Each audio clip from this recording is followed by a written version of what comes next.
आजच्या व्यस्त जीवनशैलीत आपण आरोग्याकडे दुर्लक्ष करतो, पण शरीर वेळोवेळी काही महत्त्वाचे संकेत देत असतात. वारंवार लघवीला जाणे, विशेषतः रात्री उठावे लागणे हे साधे लक्षण नसून मधुमेहाचे संकेत असू शकतात.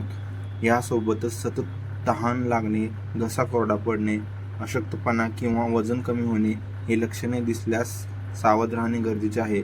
वेळेत तपासणी आणि डॉक्टरांचा सल्ला घेतल्यास मोठा धक्का टाळता येतो. त्यामुळे शरीराच्या प्रत्येक बदलाकडे लक्ष देणे आणि योग्य वेळी उपचार घेणे अत्यंत आवश्यक आहे.